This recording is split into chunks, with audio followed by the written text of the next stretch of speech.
Yeah, we're live. We're here again. YAAD VIBEZ for another episode. Yeah. This is like a part 4 of the Melissa Marathon, you know. This is gonna become like the predictable channel. Cause everything we predict totally coming true. So yeah, big up yourself if you happen to join us, you know. And we want to see what going on. We see here is a mosquito outbreak. We want to see what going on with all these relief funds. And you know, anyway, you find too much money, you're going to find scam. So prepare for this scam, because enough of them relief effort and money where country I pledge ain't going to reach these victims. Let me tell you right now, we predict this. So yeah, let's go and see what going on update with all these relief efforts and whatnot. Again, welcome to YAAD VIBEZ, wherever you're listening from. The most interactive Jamaican YouTube channel in the diaspora. The People's Channel. Well, where YAAD is supporting YAAD is. Let's go.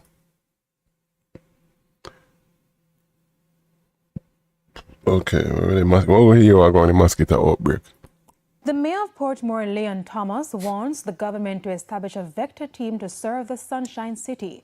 The local authorities want to turn their attention to mosquito control following the hurricane. But as you'll hear in this report, there's another creature of concern for residents of Portmore. Flood waters still receding, but already Portmore Mayor Leon Thomas has his mind set on controlling the burst of mosquitoes expected after the passage of Hurricane Melissa. Because we have a lot of stagnant water within the municipality. Portmore is built on a lot of the earth drains, and a lot of the earth drains have a little catchment at some point, and we want to make certain that those little catchment, we attack them from early, that we can eliminate the breeding sites of our mosquitoes.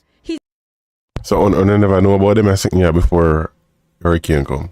He's urging residents to check their surroundings and get rid of any mosquito breeding sites, even as he appeals to the government for resources to give Portmore its own vector control team. When they do a spraying in Portmore and they have to go to, say, YAAD Vale or up in the hills there, it takes a long time for them to get back to Portmore, including Woolab and those places that also have a lot of mosquitoes. And there's another concern about a different kind of creature popping out of the floodwater. So are we supposed to expect malaria and all type of breakout, you know, for mosquito?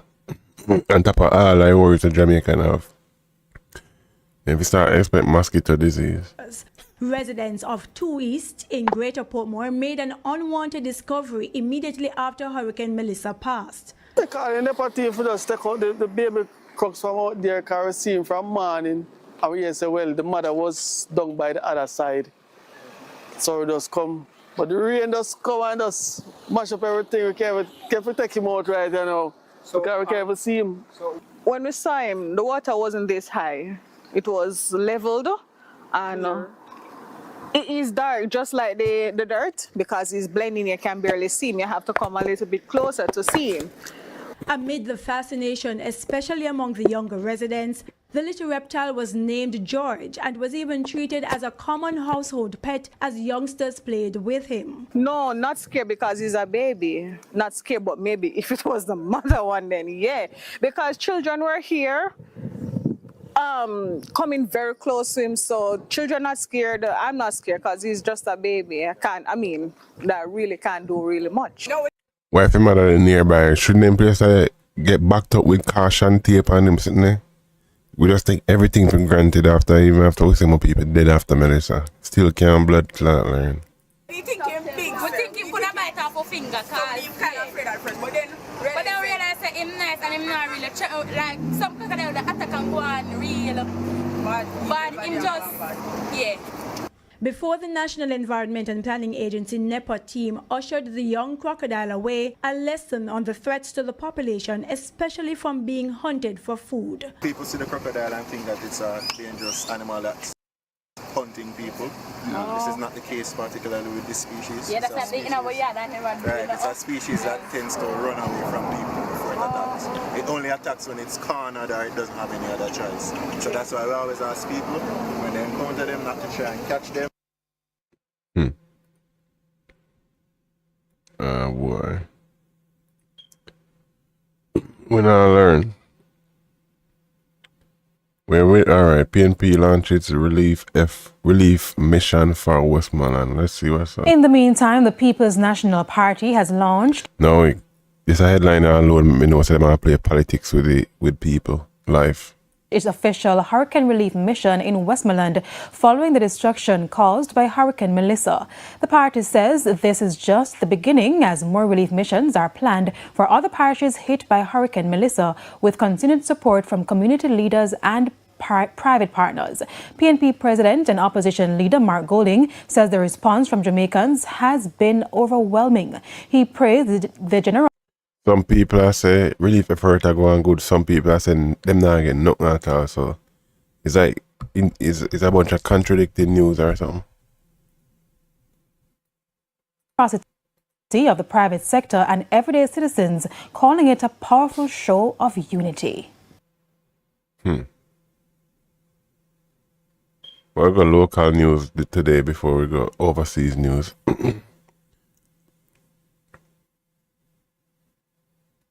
Order restored to Black River. South Trelawney devastated. The security forces say they have retaken control of Black River and order has been restored to the hurricane-hit town. The security forces swarmed the area today, this in an attempt to prevent further looting in the town. Many businesses faced a double blow, damage to infrastructure and loss of goods. Residents we spoke with complained about the presence of the police, arguing that food items from wholesales and supermarkets especially are likely to go to waste. The police, however, say they will continue to maintain a strong presence in the area as the restoration efforts get underway. And Chief Justice Brian Sykes has given an update on the state of the courts in parishes worst impacted by Hurricane Melissa. We're at the family court in the Rock with the parish of Trelawney. By all accounts, it won't be able to be open the next week, and neither the parish court in Duncans. There has been significant damage to the property here onto the roof. Also in Duncans, water has entered the court, particularly where the staff would be, and there's also the loss of power. So further assessment would need to be done. As far as courts in the western region are concerned, we haven't been able to get any reports in the parish court or the family court in the parish of St. James. Yeah, what happened to all of them jail with them prisoners and all them sitting there too? James, we're aware that in Westmoreland, the family court there has lost its roof. We're aware that the parish court there has lost its roof as well. In Hanover, there seems to be some damage, but not very. Now you say Black River, one of the government institution will take care of tax paperwork and all them, there enough paperwork get wash away. I only hope most of them things that they digitize and people can get ownership of their land and people not try to capture them land. Significant damage, even though the electricity of the generator is working. So it is largely water damage, water seeping into the building, so we may be able to reopen the Hanover Parish Court later on in the week. The family court in Hanover, I understand, has lost its roof as well. In St. Elizabeth, the court in Black River, that's a total loss. The two courtrooms in Santa Cruz, one is damaged, one doesn't seem to be as damaged, and we have not yet had any information on the court in Balaclava. So until we receive further information, the courts in St. Elizabeth, Westmoreland, Hanover, St. James, Hanover, Trelawney will remain closed. Black River, St. Elizabeth, where security has been heightened in that parish. A heavy police presence in Black River, St. Elizabeth Saturday morning. However, this operation wasn't one for criminals. Instead, officers working together to restore the Black River police station, which was battered by Hurricane Melissa. The mission is to ensure that when we leave this facility, it is operable and any major repair that is to be done can be effected later on. The usually busy police station turned into a cleanup zone. Leading the charge was Police Commissioner Dr. Kevin Blake. He was joined by more than 80 police officers from across the island, along with community. Shouldn't the government hire all people with backhoe and everything on deck and I give a contract for them people for clean up them place here? And private sanitation for clean up them place quick. Like how them relief effort is so slow. Volunteers. Restoration of the St. Elizabeth headquarters is crucial towards restoration of order within this space as we seek to serve and to reassure the citizens. On Friday, the situation in Black River turned chaotic, forcing the police to seek reinforcement after looters stole goods from businesses that were damaged or destroyed. Dr. Blake urged calm as he sought to assure residents that help is on its way. I've been providing. How long the hurricane gone? 1 week now? Tomorrow 1 week, Tuesday. It's been anyway for 7 days, man. Start to a number of good Samaritans and humanitarian, both from the private sector, private individuals, and also the government to provide escort for relief supply in this space.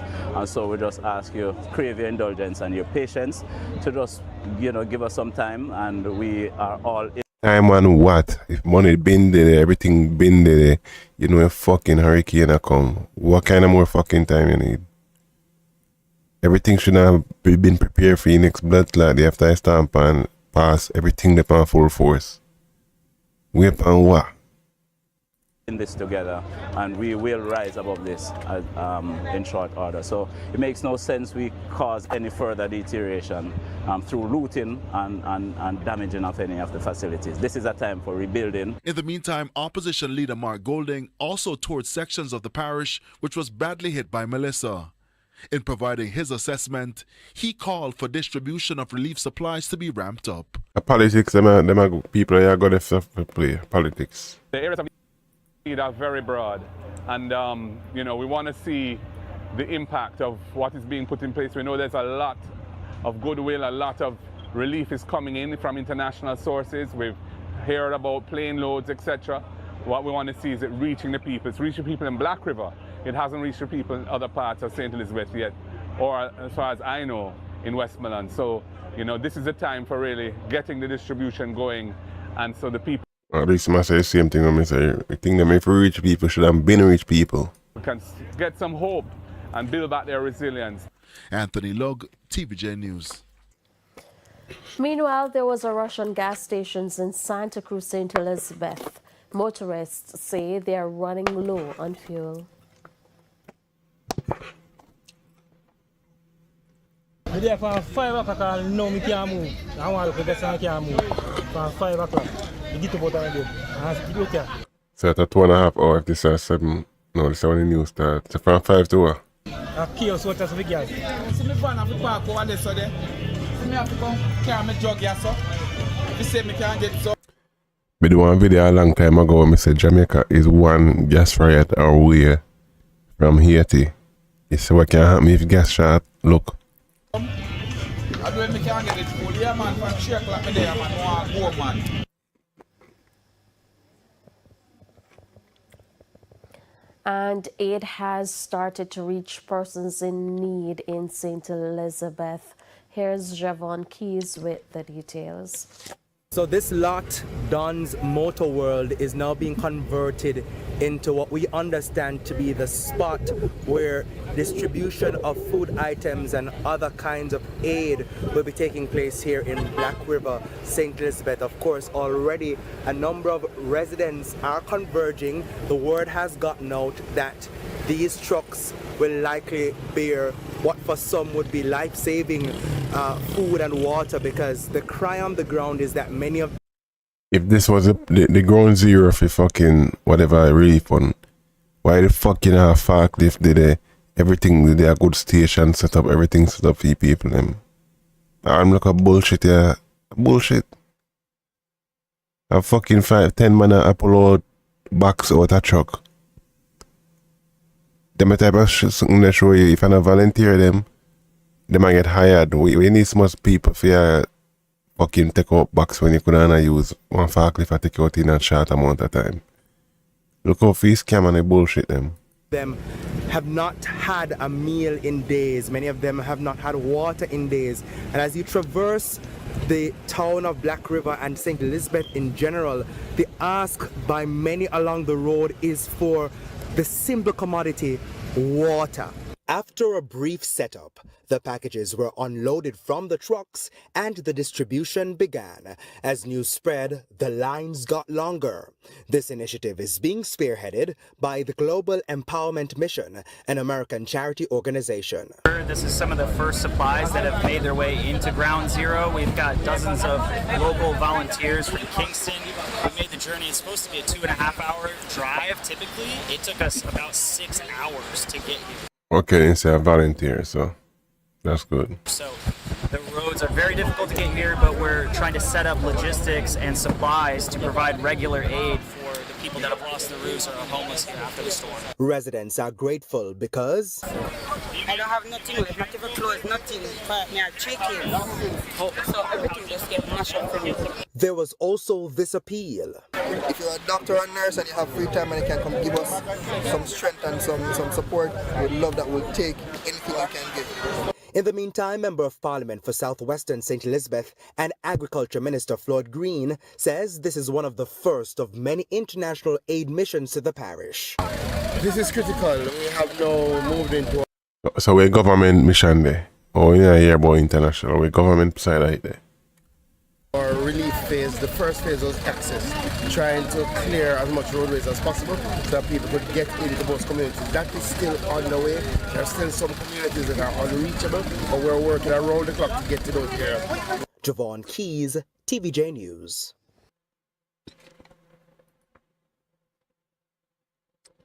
Okay, what next up on the agenda?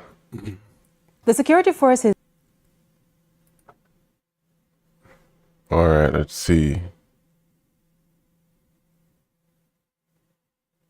US sends. More help arrived in the island Sunday, this after the United States government deployed a second wave of personnel. Shout out to Trump. And supplies to support Jamaica's recovery. Details in this report from Dwayne Anderson. I just want to say to the country that I'm expecting that this week is going to be a much better week in terms of mobilization and getting into every nook and cranny of the areas that have been affected. A promise to the Jamaican people from Daryl Vaz, the man jointly in charge of the country's Hurricane Relief and Recovery Committee. He says mobilization Alright, so all blame can go to that motherfucker, right? Will go into another gear in the coming hours. Thousands of people are now buckling under the strain of the suffering left behind by Melissa when it struck 5 days ago. In these situations, as you know, we have to wait until the hurricane passes, we have to do assessments, and then we start to get the assets going. So it takes a few days, although an hour in this situation is a long time. But I'm hopeful that today being Sunday, start of a new week, that you're going to see a lot more activity. And I just want to say to those down there that are suffering. Alright, today on Monday, what fucking activity going on? That we are aware and help is on the way. Mr. Vaz gave the update on Sunday as U.S. military machines landed on Jamaican soil. The arrival of military boots on foreign soil via America's iconic Black Hawks, not always a good sign, but today it injects fresh hope for Jamaicans. Our President and our Secretary of State have promised, help to the Jamaican people. I'm so glad to be out here again with my military colleagues as that helps. Shout out to Trump, man. Fuck what y'all want to say about Trump. Trump will help y'all. Arrive. This is important airlift capacity as we stand shoulder to shoulder with the Jamaican people and the Jamaican Defense Forces to carry out the mission, which is helping the Jamaican people, whatever it takes. This will allow us a lot more capacity to get aid, to get supplies and experts and relief teams out there. This is the second arrival of specialized helicopters to assist with the relief efforts, humanitarian. Alright, we don't hear too much about if the heli blood clot capture them. What helicopter them a do? Where people them they were stuck here so can't get to what up there with that? Relief efforts, and every time one comes and we see it, we get more hopeful that we will be able to protect and save lives and also look after those who have been decimated. And the white brother, you not understand half of what I'm saying right now. In terms of their belongings, their properties, their livelihood, their businesses. Assigned to the USA, Jamaica's international partner is putting its money where its mouth is, millions worth. The U.S. is providing an initial $11 million U.S. Come on, man. We know $11 ain't shit when it comes to this. to support immediate assistance in hurricane-affected communities. That's the initial lift. This support is being provided to relief agencies, including the Red Cross, UN World Food Program, Samaritan's Purse, and Project Hope, and others. The money there is got dispersed in most of them company, them are rabbit. Trust. As well as direct assistance from the government. Or direct assistance managed by the government. We have a DART team on the ground that is reviewing additional support with the government of Jamaica. The initial funding includes support such as emergency food supplies to an estimated 40,000 hurricane-affected people, installation of 6 water treatment systems, each with the capacity to provide 4,000 liters of safe drinking water per hour. Jamaicans have been rushing to the assistance of those worst affected by Hurricane Melissa, but thus far, majority of the assistance is meal-based. This second wave of U.S. assistance will help to cover some of the other needs, such as medical response and temporary places to live. These supplies are reaching hurricane-affected communities and include plastic sheets, shelter kits, water containers, mattresses, and cleaning kits. Mr. Vaz, in the meantime, says the joint-up approach taken by the state in response to the hurricane has reaped some success so far. The roads are opening up. We're doing work as we speak. I know that Minister Morgan is down there hoping to open Westmoreland today, and I think that supplies, not only relief supplies, but supplies that need to be available. Gas and gas stations, ATMs, Starlink, all over. Dwayne Anderson, TVJ News. Saturday was no ordinary laundry day for residents of Hendrick Town, better known as Sweat Hill in Trelawney. Hurricane Melissa washed more than just clothes. It washed away comfort, livelihood, and in some cases, hope. Here's Sandy Williams with this story of survival after the storm. On what should have been a quiet weekend, lines of clothes told the story words could hardly spin. From one yard to the next in Sweat Hill, drenched garments danced in the wind, as if celebrating the hurricane's exit, while the faces beneath them could barely manage a smile. Furniture stood in the sun, soaking up whatever warmth was left, and homes once held together by nails and faith. Well, some of them people will never recover. Some will take years, a month to recover. It's so sad. Now stood exposed, split apart by Melissa's rage. So me look, his zinc tap blew up. So when his zinc tap blew up now, I come back down, I say, no man, we can't stay. So that time, my breeze there blowing up, and I feel the whole house a shake. So when it blew up and come down now, I say, my sister say, get something for you, baby. Just take up anything. So I just call my brother. By the time I go up the road, we say blow down. This is actually one of several houses in Sweat Hill, Trelawney that has been completely destroyed during the passage of Hurricane Melissa. It's actually a 2-bedroom structure, once housing 7 persons, but now its foundation only holds the memories of what used to be a comfortable home. As far as I can see, everything pertaining to farming, housing, and all those stuff, gone. For others, the loss was more personal and painful. It's stressed out because I'm sick with my heart, stomach, everything. Pill, everything went up. Pressure, everything went up. I don't have any pill, nothing at all. I did find back 2 of the pill. They put them to dry. That's it, we can take something. With her home flattened, Charmaine built a makeshift kitchen because even if everything else was gone, her 2-year-old granddaughter still needed a meal. As for clean clothes, this morning when I came down, we started to wash most of the clothes, but most of them don't good. We have to go burn them. Rodney Virtue, her son, has been walking. My clothes are at least a problem. And say about change your clothes was at least a problem now. Everybody knows the situation. If you wear 2 suits of clothes for you next month, you have other things you have to take care of. Not to farm, but to beg. I walk a beg clothes. Yeah, me just ask people for a suit of clothes and so. Yeah, who have it there with me? For Romaine Thompson, Hurricane Melissa hit more than home. It hit heart and head. The first day when I come in, I don't know if it started. I feel like we just give up it. Because just the other day, I buy a little carrot and I come and see my house blow down and my windscreen crack. To me, at the time, it was the saltest, man. But this when I walk up on the road and see what happened, I have to just put everything to fun and just laugh about it. I lose everything and half of my head. He laughs now, but is the kind of laugh that keeps tears from falling.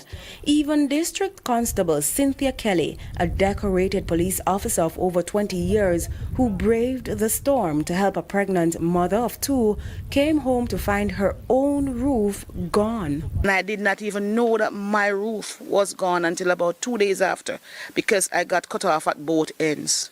Can't come in. So I had to stay at this station. In Sweat Hill, farming is life, or was. Now the hills that once fed families are stripped bare. We don't have no more farmers in Sweat Hill again. Yam. Food price are go through the roof, man. And few farmers who plant banana are planting. That was our main livelihood. And those are things of the past. Next 2 weeks, when enough people have to try apply for farm work and try rebuild back quick. That's the only way I see enough people. It's dim time there. Not necessarily farm work, but migration or find job. We are going over. Why, what? Because look, you know, the fruit tree them blow down. The yam you can't get to it. So the banana will blow down, you know, all when it ain't fit, you have to use it. So you know, by next week, all of them, when I start ripe, I could start spoil. So, they say hunger. You can't afford to spoil now when people need food. You can't boil them and eat them. I could start. But even in their distress, the people of Sweat Hill showed the kind of spirit money can't buy. Before our news team left, residents with almost nothing left themselves gathered what little they could from the broken fields to offer us. A few yams, some bananas, and kind words. Small tokens of generosity that somehow survived the storm. And not far from there, hope came rolling in, quite literally. Just see, Jamaican people resilient all night amidst the distress and everything they still a give, so double for that. as our news team was leaving, we met a group of Good Samaritans on the road, their vehicle packed with food, clothes, and compassion. When we look at the social media, we see the cry of the people, our heart bleeds, and we said out of our own personal pocket, we said we're going to move and do something. And so they did. Enough people who are going to Jamaica for Christmas and rarity with a Kingston or wherever, whenever get hit and you can go back to Jamaica. If you have anything you can bring the people, they appreciate. Bring it when you're not using your house. They live in England, Toronto, Canada, other parts of the Caribbean, wherever. Bring it. Bringing not just care packages, but care itself. Because even when Melissa took almost everything, she couldn't take the Jamaican spirit. Still standing, still sharing, still shining, even through the storms after wash. I thank you. God bless you. I love you.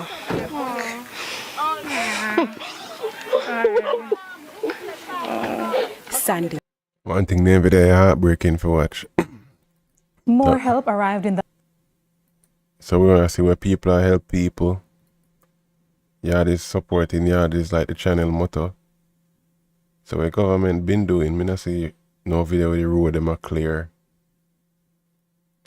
All them things. See prices start increase already. There are concerns that consumers could pay more for farm produce as farmers suffered major losses to crops during the passage of Hurricane Melissa. Details from I've been said this from day one before hurricane to expect this. Prince Moore. This is Fletcher's Avenue in Linstead St. Catherine, which is usually abuzz with activity on a normal market day, with the sounds of vendors and customers haggling over the price of goods while sharing laughs.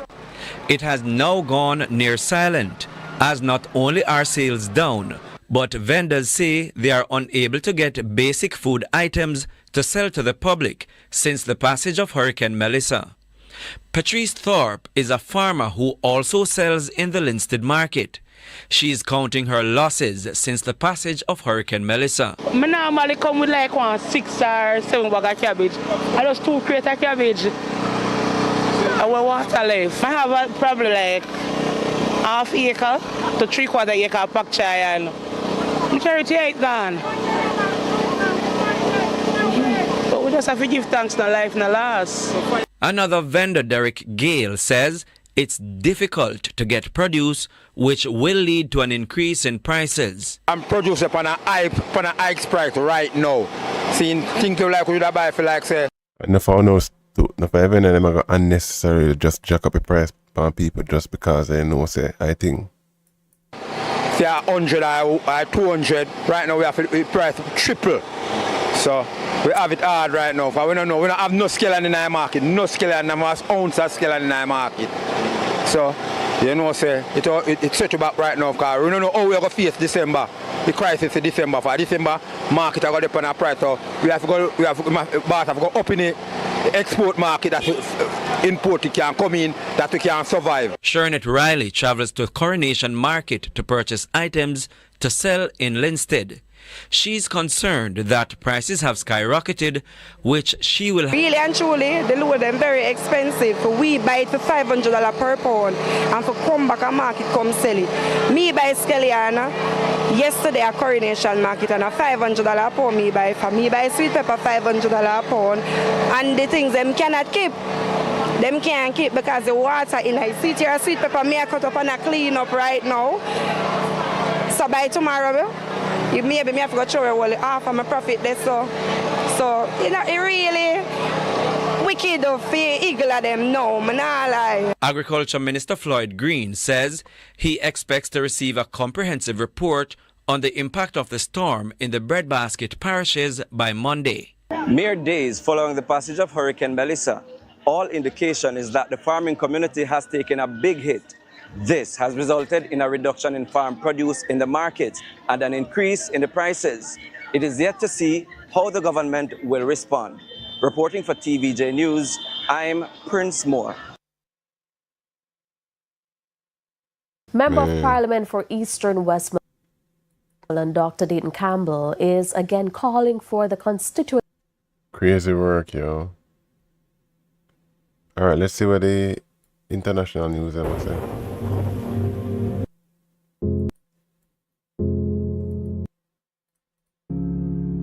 All right, this have music in it. Let's see some other news what they're saying.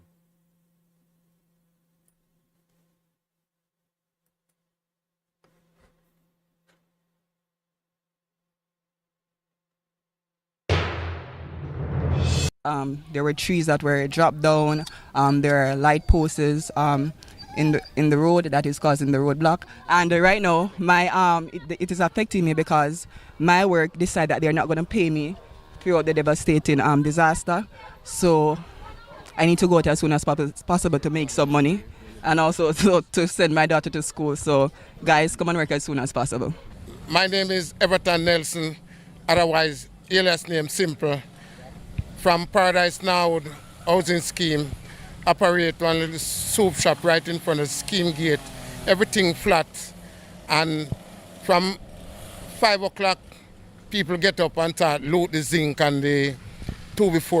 Why people just, and I need people pressure instead of put more people pressure upon people with the teeth in, man. Jesus Christ. For them, we don't get anything to fix back. The fowl could gone flat, all fowl die.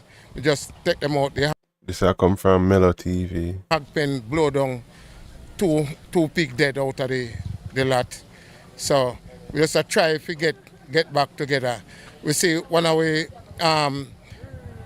Anga who have the hardware, him and other people try to use his tractor to clear the road and all those things. We don't think we're going to get back any light for right now because the JPS pulled them down and a lot of things.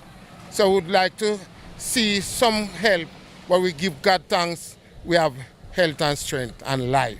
My name is Carl. They call me Rasta up here. All right, My Rasta. experience, my roof leak off, then fence pop down. Some of the block pa me house stop, they fix up, pop down.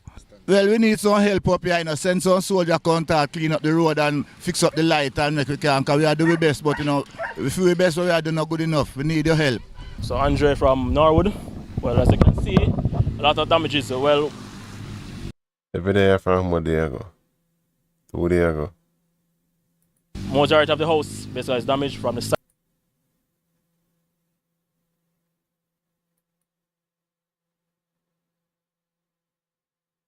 Calling on now for assistance. All partition them, especially JLP, you time for come prove one thing on say, brother. Because someone do account image, you're not doing nothing, brother. Look at the place, brother. Look on the place, par. What are you doing, brother? Brother, everything someone do in Norwich, nobody is poor, brother. We sick it now, brother. We sick it, brother. Every day until we be a Been saying that what's gonna happen. lie, brother. Be a lie, par. When you come, Jay, until you lie, I will put you on the bridge until we done, brother. We don't so no tall, brother. This cannot work no more. We sick of honor, brother. We sick of honor. Yo, so when I come, Jay, just come a phone here, Jay, exactly, and wash no, brother. Because you have no purpose, brother. After now, this is not joking, brother. You have no purpose, bro. You just own a wish for them, brother. John, I tell you, respect you, all the while, Anna. I mean, them call him Jagger, but nothing now go on for me, What are some of the damages you experienced? Oh, over here. Tell me what happened. John, my house gone. Everything in my house gone. Bed gone, TV gone, this gone. Damn, you have to hear it, can't hear hurting and advice, you know? That gone. John, I tell you, Daddy. No, it's just the help from the parish council or the JP or the TNT. I just help both of them. I try to help myself, but it's stick, terrible, dreadful, wicked, Daddy. Bless up everyone. My name is Sajay. I represent for Shantytown Norwood on the Paradise side. And I don't know the stamp pass. And who can help we? Can help. Alright, we'll see some more place, right? Wow. The estuary housing scheme in Friendship Montego Bay, Ian didn't know what to expect. Within minutes, water began seeping into his home, and from the looks of it, it wasn't just rain falling from above. Look, me see water start come to the front door. I said to my son, no, so we have to move. So I just start put some dry clothes in one bag and put some food stuff in one bucket, and when I opened my door, the back door, the water was at knee height right here. Realizing his home wasn't the only one flooding, he made the bold decision to go back into the rising waters to help others who were trapped. By time I went back in less than 5 minutes, the water reached me here. Bumbo. From knee level. Less than 5 minutes. That's how fast the water rises. And that's crazy.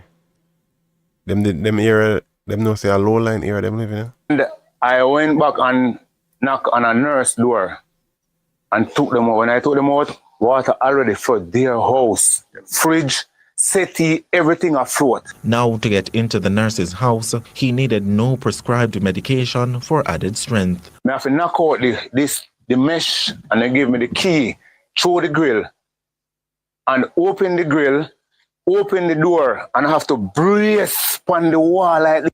Open the door, that and the water cover the door lock already. Going across the road, walking, every step, the water come higher and higher. Every step, till the water reach right here.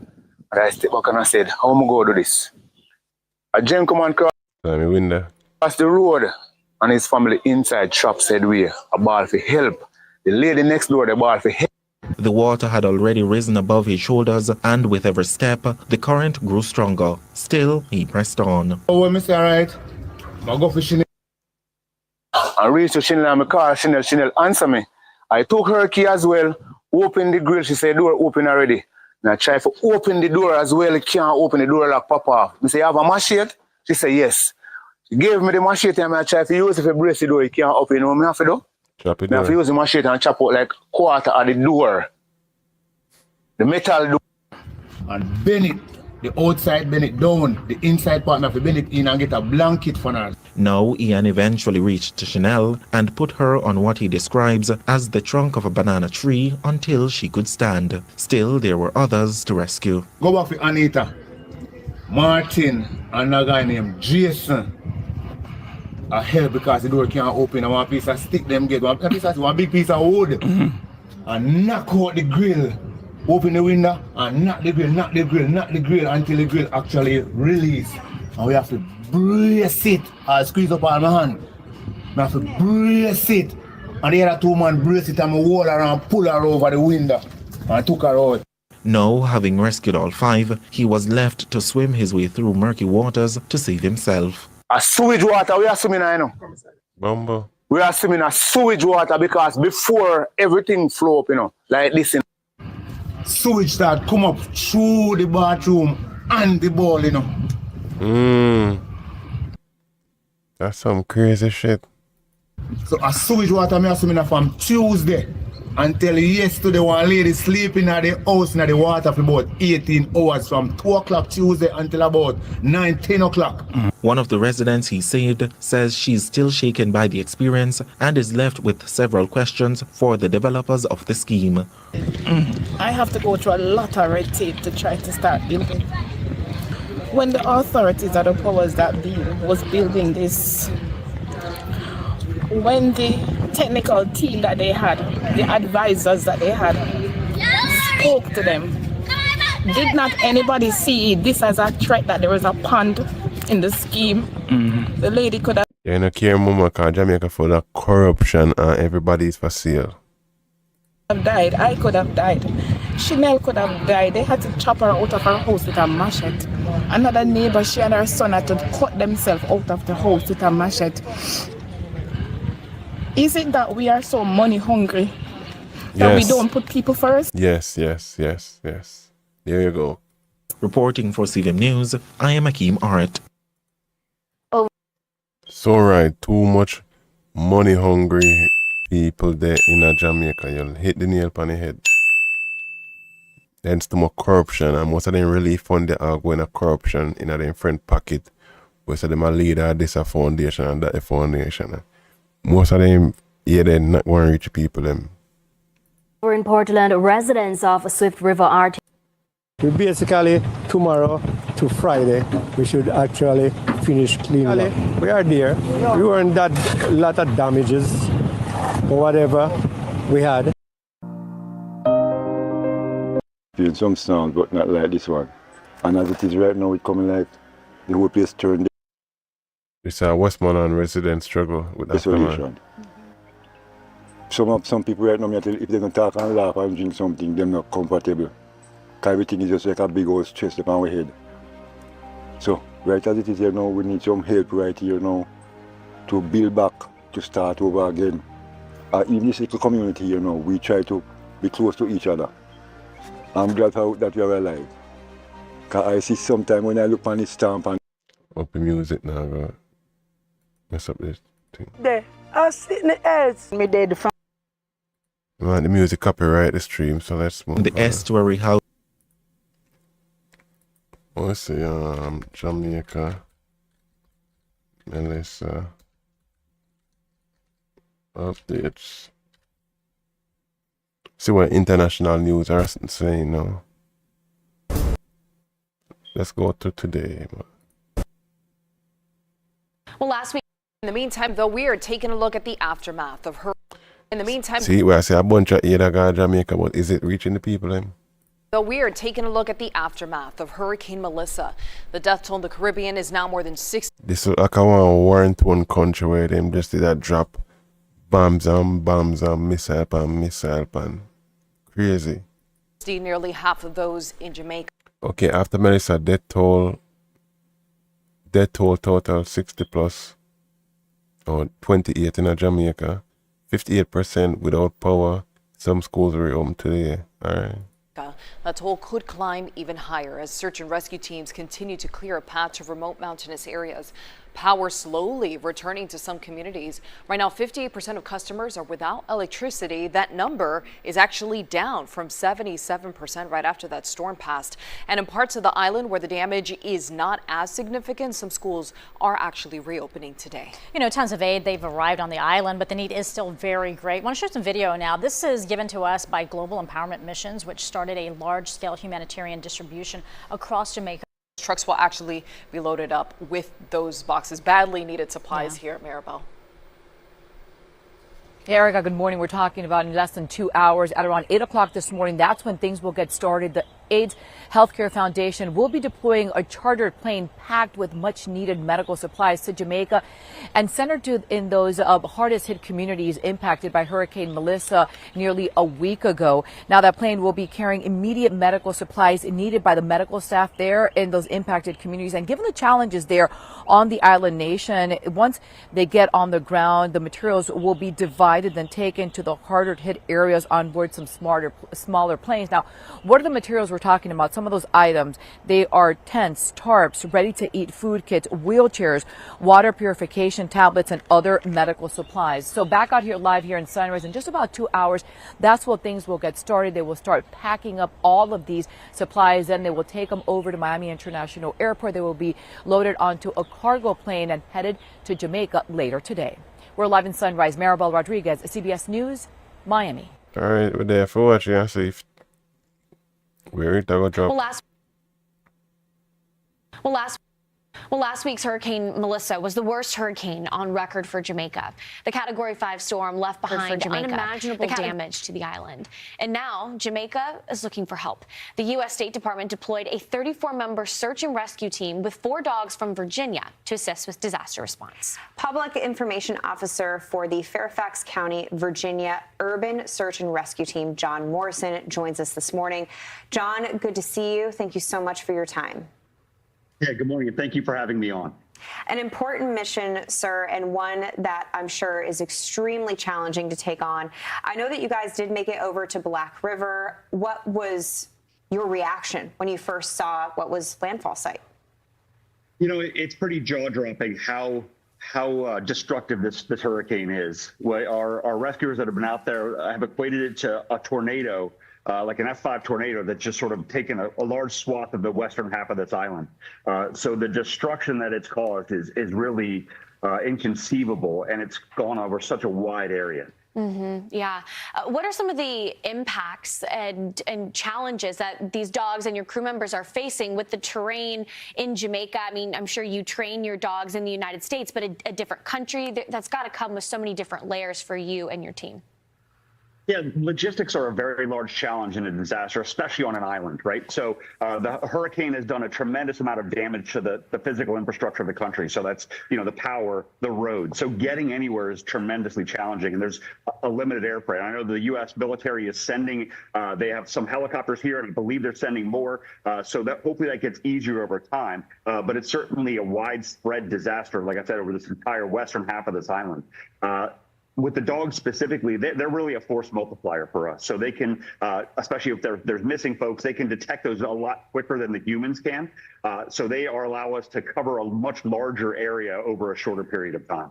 Now, John, we've talked to a lot of nonprofits that are also on the ground, but I understand that you are not the only search and rescue team involved. In fact, you have teamed up with LA County Fire Department in regards to our State Department helping out. What's that partnership with LA Fire D going? Yeah, so the U.S. State Department has partnerships with both L.A. County and Fairfax County. We're known collectively, Fairfax is USA 1 and Los Angeles is USA 2. And when we go out, we work hand in hand together. We're both based out of the same place.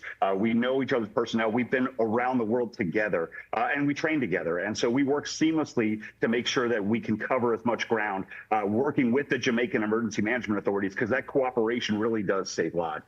Yeah, it's all about team effort and organizing not only as a country, but with other countries to help respond to Jamaica's disaster. Local zones over the next. It's really as. I have sent some of my National Guard in Jamaica. They are looting and thief them and corruption we are going. as long as the U.S. State Department and the Jamaican Emergency Management Authorities need us. And our goal is to move west. Right now, I'm in Kingston. Every day, our teams have been going out to the west, but coming back. And so our goal is to really get out there and establish a forward base of operations so we can be more centrally located in the damaged areas. That obviously presents. Why can't some of them big time hotels give up some space to them people here? But them can stay in an area instead of you travel back and forth. There's some of them hotels just there Jamaica to suck out the eye out of the country. Some logistical challenges of moving large amounts of people and large amounts of equipment because we bring everything that we need. We don't want to be a burden on the local government. So food, water, shelter, all the rescue equipment, medical equipment for our staff, we bring all that with us because we don't want to have to ask for anything. And so it's really working in cooperation with the Jamaicans to make sure that we're accomplishing the mission that they need. Yeah, and to give folks a little bit of a reference point, take away any sort of challenges, it's almost a 3-hour drive from Kingston to Black River. And then you put into account the infrastructure issues and the damage and the folks that need help along the way that you're stopping to help. That's a lot of track in and a lot of track out every day. So thank you so much for your hard work. We wish you your best on continuing your mission. That is Public Information Officer for the Fairfax County Urban Search and Rescue Team, John Morrison. Thank you much, sir, and send our best wishes off to your team. We know that you're working very hard. Will do. Thanks for having me on. Okay. All right, folks, welcome back. Well, as you can see here, Melissa clearly left Jamaica completely ravaged. Yeah, made it quarters Jamaica Thursday. Good thing about this channel, we get to see a wide variety of everything. We just have one narrative. And the recovery phase is just now beginning. A group of first responders from Operation Blessings Global Disaster Response Team has traveled to Montego Bay, Jamaica, and will begin relief efforts today. The senior director. Wow, mega quarters crazy. Place I used to can't get shrimp and all them things there. Of this team is Diego Traverso. He joins us now live from Ground Zero, Montego Bay. Diego, thank you for taking some time out to be with us here. I know you're going to really hit the ground running as you've probably got a very busy day ahead of you. Real quick, my first question, has your team assessed the damage there already? And is it what you were expecting? Do the pictures and video do it justice? Or when you get there, is it just beyond measure? And thank you for having us. We got here 48 hours ago, and we start traveling to Montego Bay. You know, we are here setting up this base of operation, and we started actually yesterday prepping meals and distributing them. We were like in midnight last night, getting hundreds of meals to the streets, lines of people still looking for gas, and we were just feeding them, giving them water. I'm not kidding, but in 5 minutes, we distribute a truckload of water. People is desperate. They don't have water, they don't have power, they don't have food. So for me, I've been in this for like 15 years already, multiple disasters all over. And this is one of the worst ones. I think desperation is gonna take place, and that's why we are here. We wanna avoid that crisis that is coming. But I think is answering your question, it is worse that we expected. For sure. Wow, that's incredible because the videos that we've been seeing are just unimaginable. How do you even begin? I mean, you get there and where do you start? How do you organize things in your mind? And do you start with food and water or supplies or a combination of the two? How do you typically play it? Yeah, it's the question of the day. Everyone is asking us for answers. You know, it's like they want guidance. They want to understand how we can start with this. So we try to get to ground zero as soon as possible. That's our first priority. And we don't show up empty-handed. So we show up with water filtration, family units, with solar lamps. We start distributing a couple thousand the first night because people was like, no power, no energy. Yeah. It's like a solar lamp saved the night. No kidding. I mean, it's a big deal. So right now, we're setting up in this church. As you see behind me, we have water. We have a kitchen that is going to be mass producing food, 5,000 meals. We have another kitchen just 3 miles from here that we started up already. And that's Montego Bay, though. We're trying to escalate that food so we can ramp it up to 5,000 meals also there. So we're trying to do as much as we can without power, without electricity, as I said, without water, without internet. Thanks God, now we got a Starlink here, and it's like working really well, as you see on the video. So it's one step at a time, and also trying to deal with the stress of the local people, trying to help them out so they can be stable, so they can volunteer with us too, you know, because that's important that we involve the community, because at the end of the day, we are not going to be here forever, and they have to, we want to empower them so they can take it over and be like taking it from here. We will set them up for success for the future and try to keep supporting, you know, from the distance at some point, because as I said, we're not going to be here forever. Yeah, just setting the community up for success, right? I have a million questions. Gosh, I mean, let me ask you this: what kind of experts are included in Operation Blessing's response here, and maybe how long do you expect to be in Jamaica? Good question. So people not expect them to get them a type of treatment. Anything for get delivered free, day in, day out. So our timeline is very good.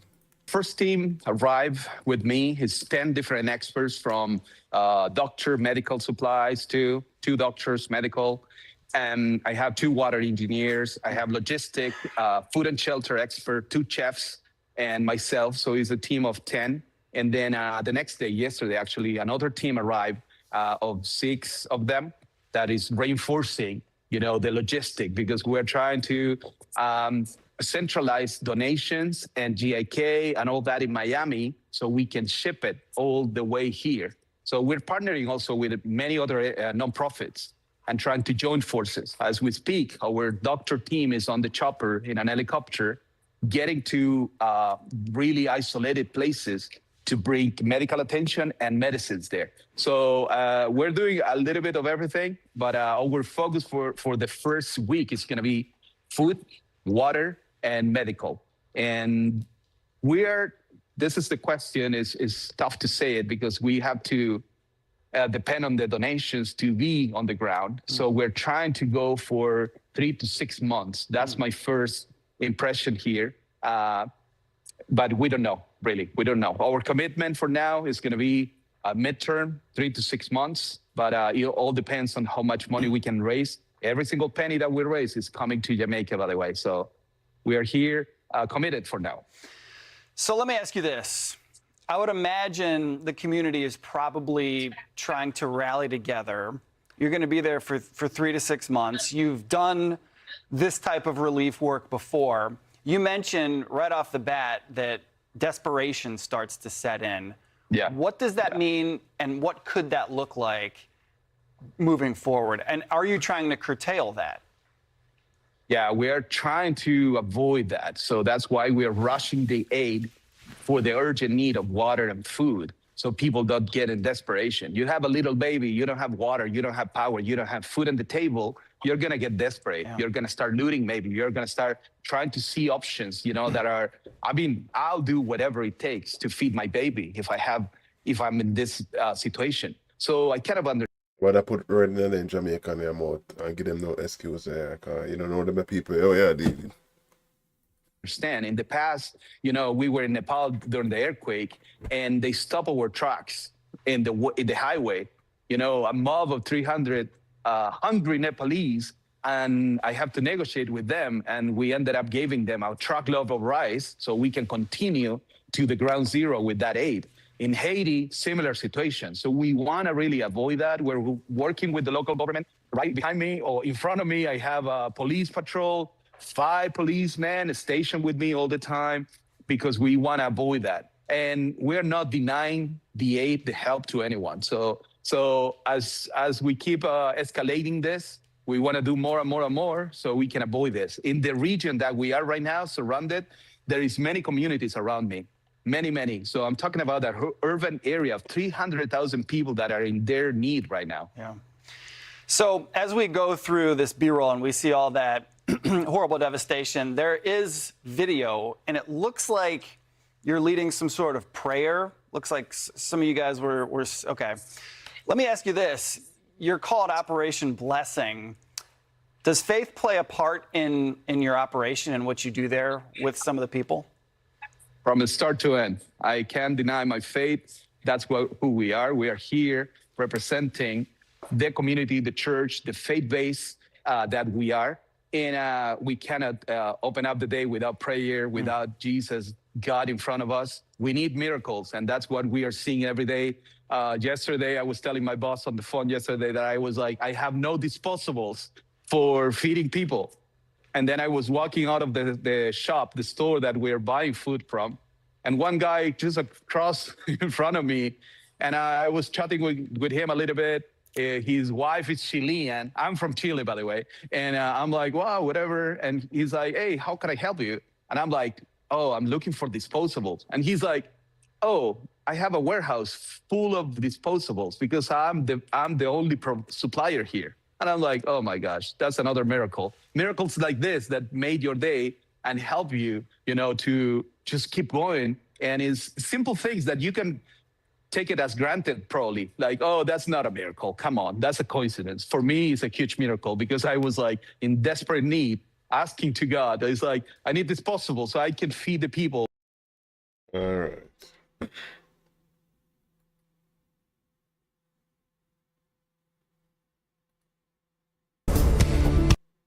Right now. We'll tell on to the next hour. Alright, we need to stop the damn lazy stream and start go harder. Carter said, tell fan for sucking mother, alright.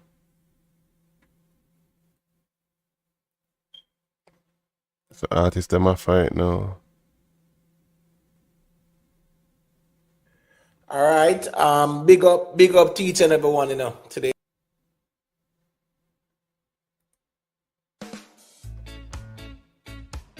Alright, we're not doing music.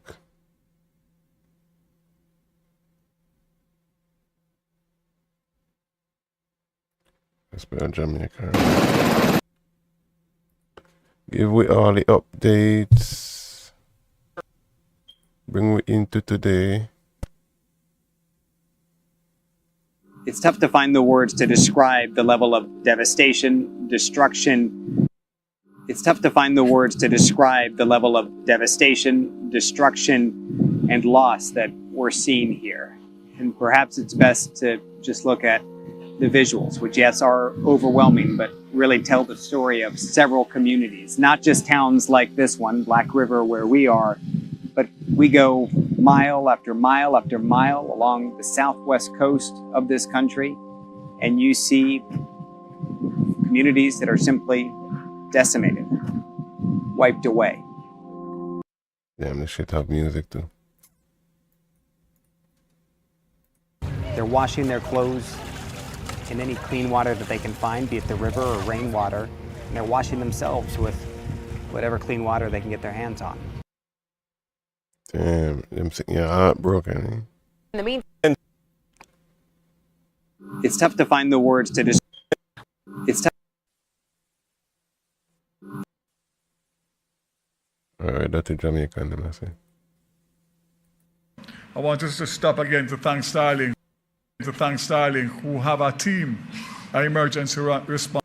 Alright, shout out to Elon Musk sending a team out there. Team stationed in Jamaica and are helping to coordinate the Starlink installations. So again, a charitable organization brought 200 mobile Starlink, what? Oh. and Starlink gave the government of Jamaica 400 residential. We are using those residential / commercial.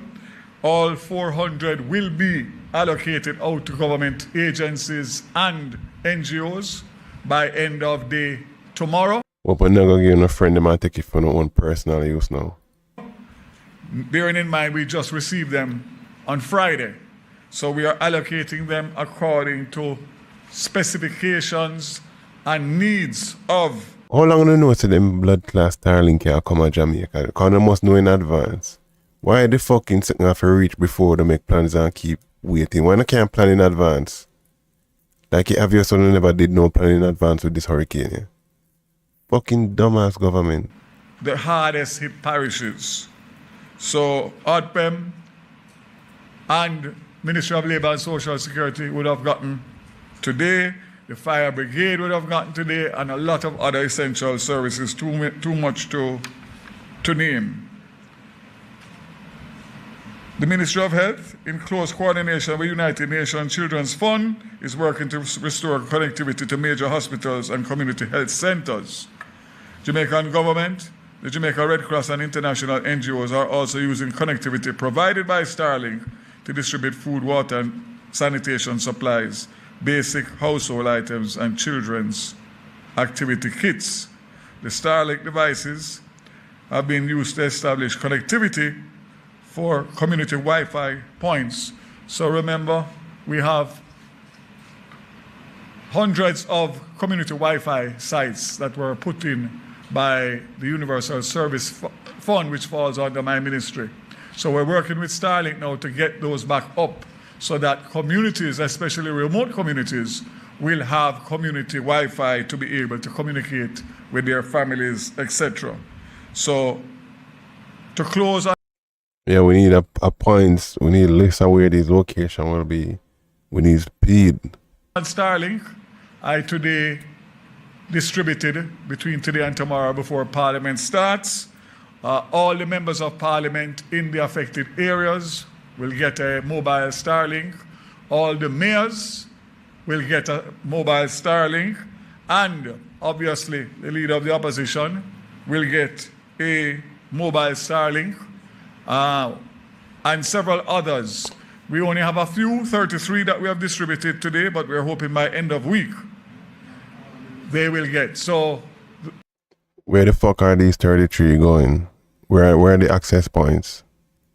The focus and emphasis is on those hardest hit parishes. Sorry, clarification. The mayors in the hardest hit parishes who do not have already Starlink and the municipal corporations will get Starlink to operate as they are the emergency response. Municipal corporation is the emergency response for the parish. The Jamaica Defence Force and Jamaica Constabulary Force also have utilized Starlink to coordinate humanitarian logistical operations and provide missions. Finally, Starlink has also employed to restore cell services to some areas. I indicate the ATMs. We have gotten lists from the Jamaica Bankers Association. We're working with them through Starlink to connect the ATMs in those affected areas, and we expect to get at least 10 of them up this week. So we are ticking the boxes of all of the essential services that are going to be required. JPS. Do you have a website where people can track them things at all? I leave that for the president of JPS to make a presentation. He made a presentation to Cabinet this morning, for which they will be called to come to Cabinet every week to give an update to Cabinet starting today, and also hopefully after today, when he speaks, the people of Jamaica will get more information flow on a regular basis on the recovery efforts of Starlink. We expect that, JPS, we expect that tomorrow hopefully will be the last flight by the JDF that I have arranged to give them a final look at the damage to the transmission lines. So hopefully, with that being done, we should be in a position to get a full assessment as the government, and then the people of Jamaica can start to get the answers that they are so anxious to hear, based on the frustration level of knowing that you live in a community that has minimal damage and yet still you don't have light. But it's bigger than that. It's bigger than that. It's based on the damage that has taken place. So I'll also ask the JPS to attend on press conferences held by the government to give updates ongoing until we know exactly where we are. Petrojam, important. The refinery sustained no major damage, as we know. It has adjusted its opening hours to 6 p.m. to allow refueling of tankers, trucks for distribution to Western Jamaica. And since Thursday, October 30th, over 400 tanker trucks have been loaded destined for all parts of Jamaica, including the hardest hit parishes. And as the roads are clear by the National Works Agency, the tanker drivers will transport the much needed resource. So there is no need to panic. By. Always a fucking need to panic. People in a destitution and can't get in contact with them loved ones. What the fuck you mean? Or store excess fuel. We have adequate fuel. Another one that is important. Me just play a video how people line up at a gas station for a few more hours chaos. And so start fighting, they want to know the way I talk about. Is aviation fuel, because we have a lot of assets that are going to be traversing the skies, and we have more coming. So we have between 75 and 80% capacity across our international airports, and we are coordinating with our international partners such as Grey Bull Rescue and the Fuel Relief Fund to support distribution of energy levels to be able to distribute the well-needed relief items. The toll authority, the tolls were reimposed. The letter I signed this morning, so I suspect they will probably have been imposed already. And we wait to hear from the concessionaires as to what they will do for the people of Jamaica in terms of allowing them to traverse the east-west and north-south highway at hopefully significantly reduced fares, at least in the early stages. So, ladies and gentlemen, I want to once again assure you that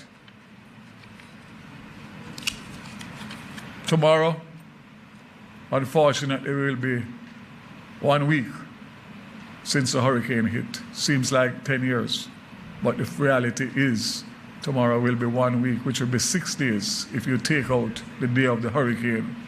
And I want people to understand and reflect on that. And when you see what we are trying to do, despite the fact that we are having challenges, obviously, because nobody can prepare properly for a Category 5 hurricane at winds of in excess of 185. You should know what the fuck coming. Fuck you mean. It's a worst part in history, should prepare for the worst ever disaster Jamaica ever face. We not like it ready for 10% of what Melissa do. Miles an hour in some areas. I want to say that we are committed, recommitted to continue to improve on the systems that we are improving. We are taking good advice from our international charities in terms of how we can streamline and make it more seamless for not only the receipt but the distribution of hurricane relief items. And I want to say that again, I ask for patience. I ask for the depoliticization of this process because we need no, they already start politicize it. All Jamaica to be a part if we are going to be successful. I continue to ask for not only God's prayers and guidance, but patience of the people despite the challenges that they face and the suffering that they face.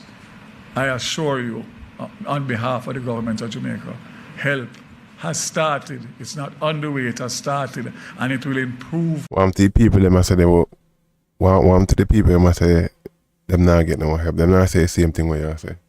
And improve, and we expect that this week 2, will be significantly better than week 1, and every week thereafter will get better and better and better. All in the interest of the people of Jamaica. All of the people of Jamaica. God bless Jamaica. Thank you, Minister. And thank you for those closing words. Yes, and at Cabinet, as Minister Vaz said, we had JPS come to give us an update. There were a lot of questions from the Cabinet members. Everybody was asking JPS. Nobody gives a fuck on us. When the people gonna get back in light and way procedure? What's the update? When will light come back in particular areas? And so the cabinet got a briefing today, and you are going to get a condensed version of that briefing from JPS, because I know that's who you really want to be hearing from today. So, Mr. Hugh Grant, we invite you to give Jamaica your update. Well, I know a friend and crew on this away matter. Thank you, Minister. My heartfelt condolences to the people of Jamaica, our customers, for the... Hurry the fuck up, call another rubber overpriced people with light and now they need it, then can't get it back. With your slow talking, hurry up, man. Lives lost, damage to property, and the dislocation that's happening out there. I had an opportunity to firsthand see the devastation that this record Category 5 hurricane has caused on the nation. Some of my very own employees have been working tirelessly in order to safely restore power. Some has not gotten a chance to go home. A story from one of my linemen said his wife got a seizure when the door and the window was blown off, but he has not gotten a chance to go home and be with her because of the nature of the roads, and he stands committed and is here serving to help to restore power. So I get it. I understand the inconvenience caused by the lack of power. I understand the frustration when my very employees are also affected. Let me reassure you, Jamaica, let me reassure you, my customers, that we here at JPS stand committed to work safely 24/7 to get the power restored. So how have we been doing? As of this morning, we restored 206,000 customers. 206,000 customers. That are almost 10% of Jamaica, but 10% of Jamaica never really affected. Is it people in a house or household? Because they use word semantics, you know, them people here. At the time of the incident, we had 550,000 customers approximately out. So we moved from 77% of customers without service to a significant milestone of having just under 50% of customers without service. We just watched on American news where say there 70% was out and now they are 58. I don't know when I say under 50. When one group of people house get blown down and can't even accept back white. Make it make sense. That is not by chance. It's as a result of our preparation in regards to the system, preparation of the people, and the strong response. I want to say a special thanks to all our partners, particularly my fellow utility providers, Flow, GDCL, the partnerships with the National Water Commission, and also the partnerships with the hospitals. One of the things I've been focused on is the restoration of critical facilities and focus the resources around that. We have made tremendous progress on that front, whereby we have currently 57% of our major hospitals now have power. That's as a result of us moving resources to the supply areas of those hospitals, doing the necessary damage assessment, and facilitating that restoration. Now, what does that look like? We got a call that the Black River Hospital was having some issues, and patients were evacuated to the Mandeville Hospital, and Mandeville Hospital has some issues with their generator. We then worked to get power into Mandeville Hospital, given how critical that was, and I'm pleased to share with you that that was achieved, and the Mandeville Hospital now has power. We committed to restoring power to Kingston and St. Andrew North and South, St. Catherine, Portmore, and St. Thomas, 90% by last night. I have some good news for you, my customers, my people. We have exceeded those restoration levels, whereby Kingston and St. Andrew are now at 95% restoration, Portmore is now at 95%, St. Thomas is at 95%, and St. Catherine is at 90%. So one may ask, where are some of the areas that are currently out? In St. Catherine, you have areas of Spanish Town, Guys Hill, Bogwalk, and Central Village that are currently out, and we are working 24/7 to have your power restored within the next 2 weeks.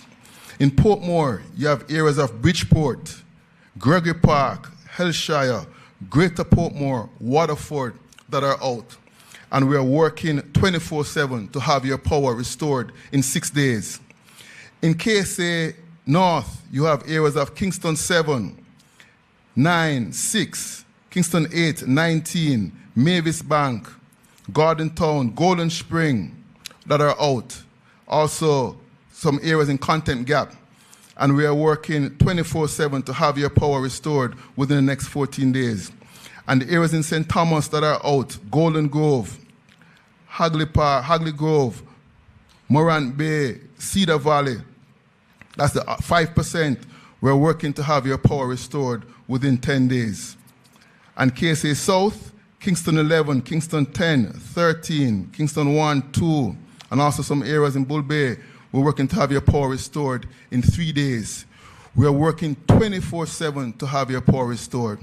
Now, in order for your power to restore, we need to do our damage assessment. A critical component, as Minister Vaz said, is the reality that the high voltage transmission lines, which are the backbone of the system, more than 70% are out of power due to the devastation caused by Hurricane Melissa. I had a chance to do a helicopter patrol, and our steel lattice structure, which is one of our more hardened facilities, was twisted and on the ground just due to this devastation. But we are working to do damage assessment. Once the damage assessments are completed, we will then be able to give you more clearly what are estimated times of restoration. We stand committed to keep you updated. We understand the inconvenience, and help is on the way. We have now pulled the trigger to bring in an additional 100 line workers based on our retainer contracts with companies in North America, from Canada and from the USA, and those 100 overseas line workers are expected to be here by the end of the week. All right. Certainly those listening and watching at home.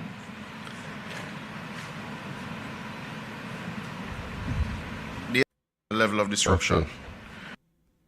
Okay, parish breakdown showing restoration of supply. You have this big dike in a place, and it starts here. St. Elizabeth total customer restored. Clarendon. So St. James have more. Oh, customers not yet restored. Okay, total customer. So they have the big brother in front of their place. In front of their stats. But you juxtapose that against the fact that 65% of the NWC's customers have actually been restored. Because the systems that have been brought back into activity are indeed our largest systems. So for instance, we can report that the Constant Spring system, which feeds from the Hermitage Dam. I believe nothing with them politician boy, I say.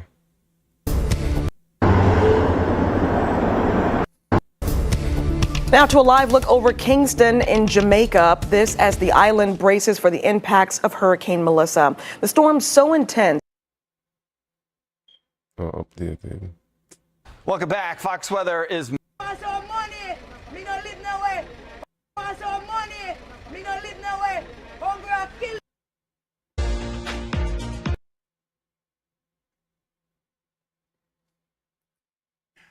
Historic Hurricane Melissa wrecked western parts of Jamaica. We know how devastating this was, the strongest storm to strike Jamaica on record, and it's tied for anywhere, that matter, by some measures. Now, the communities across the island are starting what's expected to be a long and challenging recovery, as we said, especially across the western part of the island. A relief organization, Mercy Chefs Global, has boots on the ground ready to help the locals. Joining us now is Mercy Chef's founder, Gary LeBlanc. Gary, great to talk with you again here on Fox Weather. Your team has done such great work in, unfortunately, what has been an active run over the last several years. But this particular disaster represents so many challenges. What is your team dealing with at this point?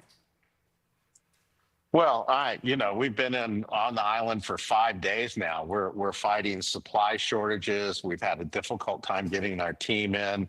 Now we're looking at fuel and equipment shortages, but we continue to do the very best we can under the circumstances. We're committed to doing whatever it takes to get the job done. One problem after the other. We're over on the western part of the island in Malvern, just above Black River.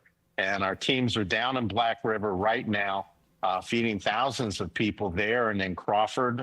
We're trying to find another location on the White House side to set up an additional kitchen. But it's very, very discouraging down here. Hey, Gary, you have a lot of experience to draw on, you and your team. Every disaster is different, and we understand that. But I would have to think the logistics of this one must be especially challenging. Being there on an island, the nature of this, with it effectively being like a giant tornado, what would you liken this to, if anything, that you've experienced in the past? Jamaica's long road to recovery. 28 confirmed deaths, $2 to $4 billion loss. Well, anybody that's been in a Category 5 hurricane, Panama City after Michael, Puerto Rico after Irma, New Orleans, Maria, they all run together. It is surreal to stand in the middle of a Cat 5 damage. And there's just nothing left. Everything is down. And the people here are trying, but we're seeing people today that are quickly losing hope.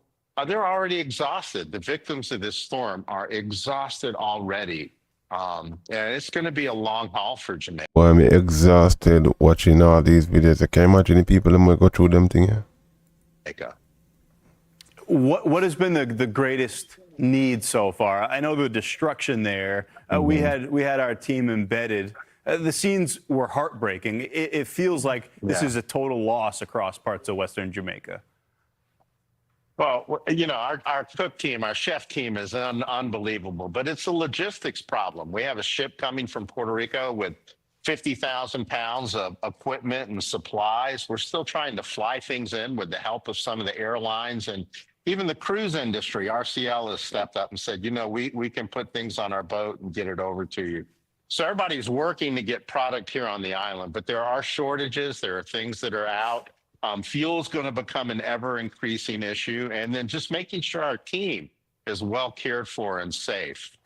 I wanted to ask you that. What has this been like for your team? I know that they've seen a lot. And what's the best way that if folks are watching from home, I know a lot of people want to help. What's the easiest way to do so? Well, our team members have seen a lot over the years, and we work very hard at self-care and emotional care with them. But one of my team members that has never broken before came back from Black River this afternoon and just completely broke down. It was that startling. We do need folks to help us. This is going to be a long and an expensive recovery.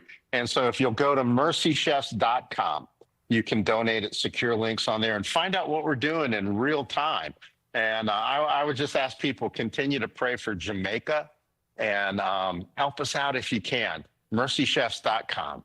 Well, let your team know that they're doing amazing work. I know you do, but we're all thinking of you, and it's appreciated. We've seen these terrible scenes, but it's organizations like yours that help people in their absolute greatest time of need. So again, much appreciated. That's the founder of Mercy Chefs, Gary LeBlanc. Great to see you again, and thank you for your time. Thank you, Ian. Man, bad news after bad news. Historic hurricane.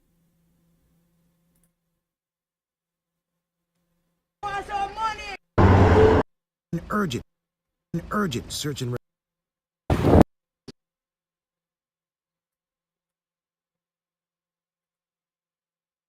Let's go to today. In the meantime, And South Floridians have been stepping up to help Jamaica in this desperate time of need. Relief flights are going back and forth, and now commercial flights have resumed. Local 10's Christina Vasquez is live in Sandy Bay, Jamaica, with more on what she's been seeing. Christina.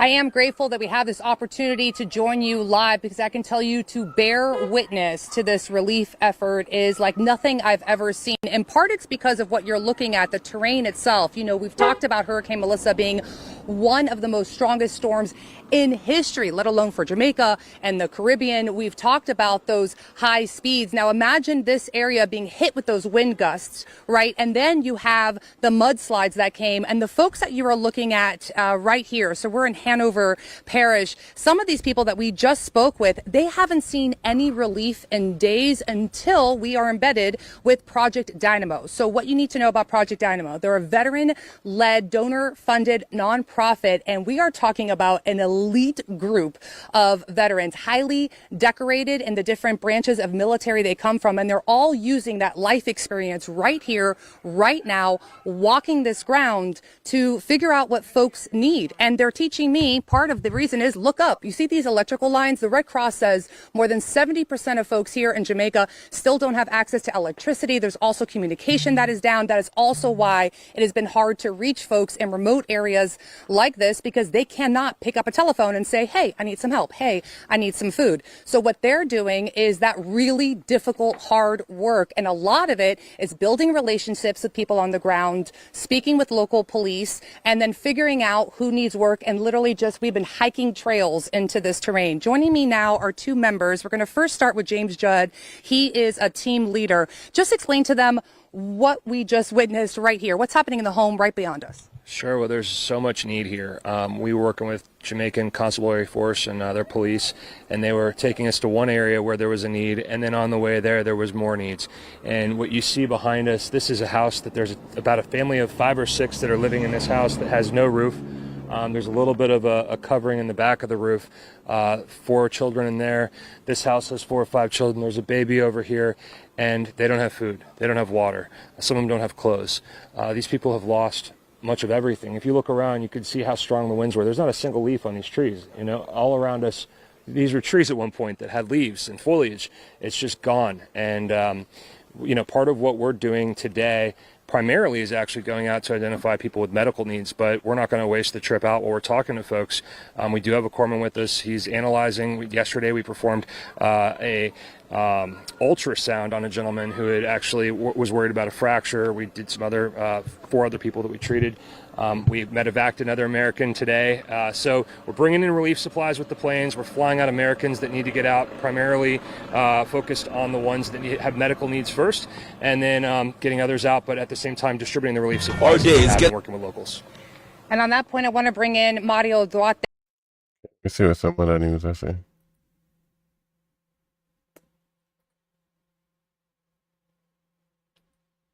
Thank you, guys. So I'm here at the Black River Market in St. Elizabeth. Now, vendors are here. They're trying to earn as much as they can before Hurricane Melissa actually hits the island, while some other vendors are also taking the necessary precautions to take their produce to a safer ground. I spoke with 2 residents. Put some BS in the advice, man, or I'm going to be asking. Why are you gay? You know? Residents and vendors here at the market, and this was what they had to say. And I'm moving out the stuff then because the storm is very serious. So I am trying to get safe because I don't want to be here when it comes. Yeah, so I want to... Oh, this is 5 days ago, the fuck? So this is a news channel update from 5 days ago. Or them the live.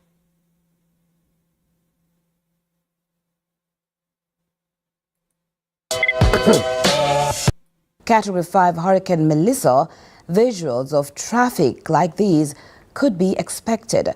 However, what our newsroom captured were not images of mass exodus, but instead potentially thousands of Jamaicans heading towards those zones of devastation in search of loved ones and others in desperate need of help.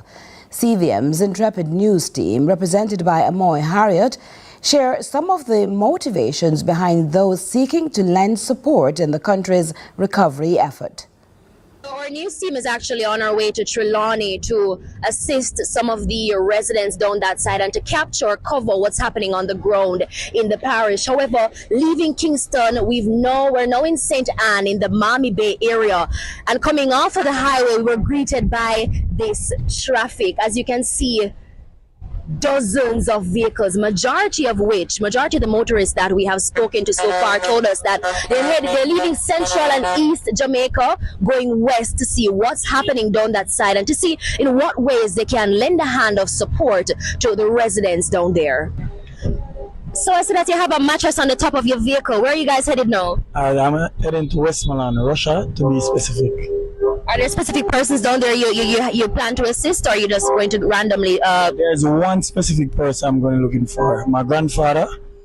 I heard that he was in a shelter, but we can't get through to him. But my store, Legacy Fashion Code, with friends, donate a lot of water, shoes, clothes, and we're going to give it out to random people. And what made you feel the desire to? You can drive up. What made you feel the desire to assist persons out west? Look, we all see what's happening. It's devastating. I wouldn't wish this on my worst enemy. Alright, so talk to me. Where exactly you say you're heading? Opal and Nova. And why are you heading down that side? Tarpaulin and supplies. Oh, so are there specific persons down there, or are you just going to randomly?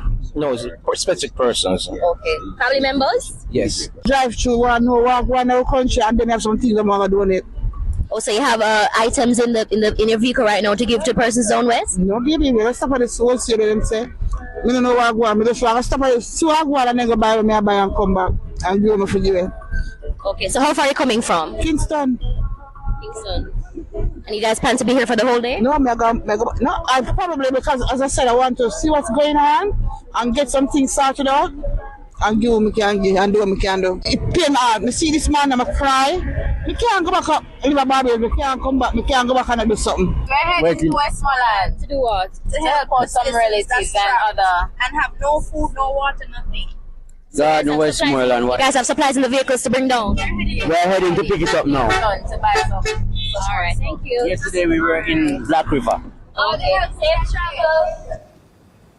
Thanks, Amoy.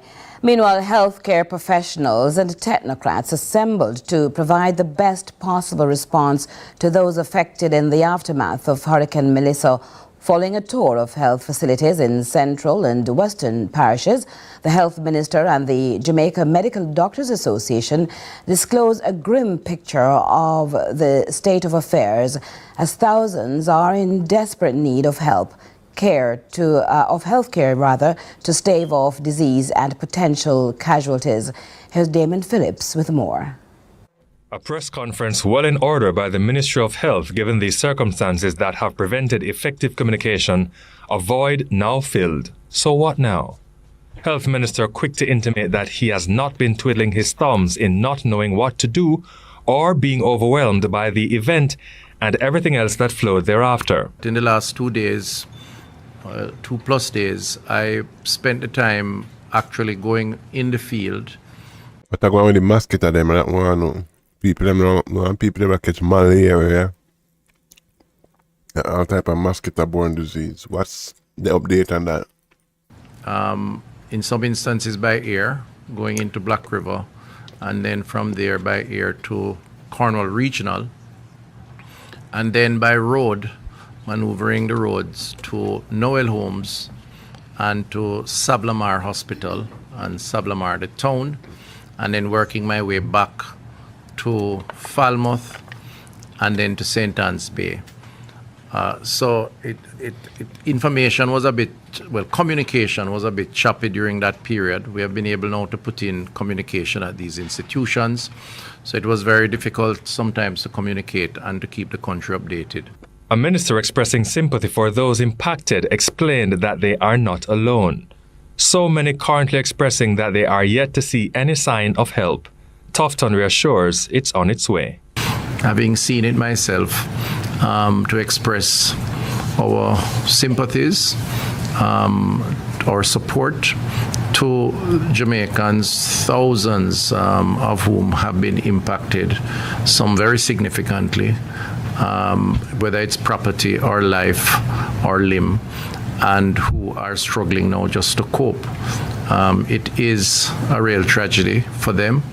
And for the rest of us, and certainly for the health team, we want to just identify with them and to provide as much support as we can. That relief and comfort also needed for healthcare workers, many of whom are distressed, weary, but forced to put self aside for the sake of others.